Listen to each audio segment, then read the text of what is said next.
Okay, so my name is Samantha Stanimirovich, and the topic I chose was a look at cyberbullying through the eyes of a high school student. Before reading any research, I wanted to get an idea of how students view their use of the internet and their opinions on cyberbullying. Students were given a 30-question anonymous survey about their use of social media sites and asked to describe various, if any, experiences they've had while being online. The first page of the survey asked basic questions to get an idea of how students use the internet or cell phone.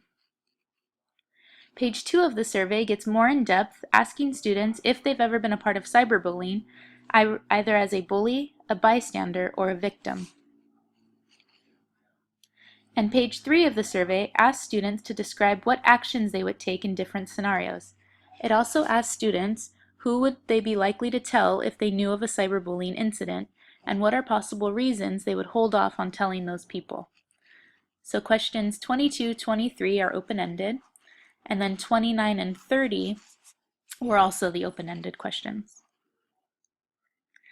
I wanted to get an idea of how proactive students were in handling cyberbullying on their own and how much of an outside force was needed to help control it. The Cyberbullying Research Center found that about 26% of students ages 11 to 15 experienced cyberbullying at some point in their life. I picked 4 questions that I thought were the most telling of how students feel about their safety when it comes to cyberbullying. So the first question I asked was, have your parents ever talked to you about how you should treat others online?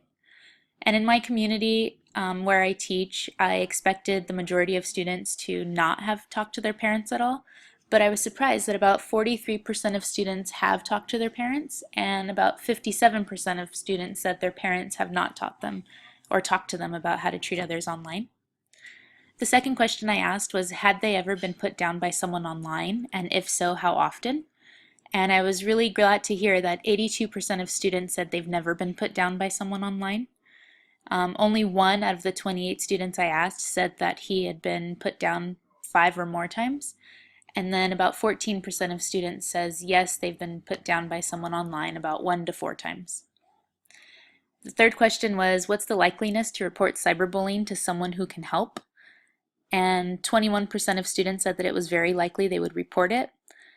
29% of students said that it was somewhat likely, and 32% said that it was somewhat unlikely. So my guess is that it kind of just depends on the circumstance. And then 18% of students said that it would be very unlikely that they would report cyberbullying. And then the last question was, would you tell a parent or staff member if you were being cyberbullied? About 50% of the kids, or half, said that they would tell a parent. A little more than half, 54%, said that they would tell a staff member, and then 64% of the students said no, they wouldn't tell anyone that they were being cyberbullied. So I think that there are a lot of reasons why students choose to engage in cyberbullying. One main culprit is the lack of supervision at home. A lot of students at our school have a low socioeconomic status, and oftentimes the children are the only ones who know how to operate a computer.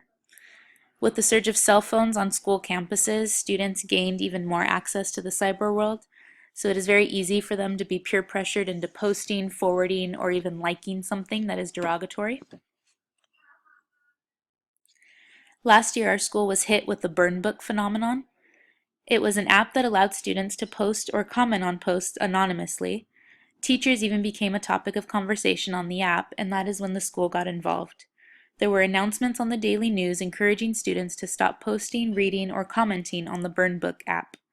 This is when the topic of cyberbullying was given the attention it deserves. Both parents and students seemed to make it a point to talk to one another about cyberbullying and became more knowledgeable about their digital footprint. It is important to show students how to safely and responsibly react to cyberbullying. Counter speech requires them to merely speak out on behalf of the victim to show support and camaraderie. Many students are afraid to speak up for fear that they will become the bully's next victim. Out of all of the responses students could come up with when asked, if you were being cyberbullied, what would you do? 36% said that they would ignore or block the bully from their social media accounts. I thought that this was a very mature answer to the question and was surprised so many students would take this route instead of confronting or fighting their bully.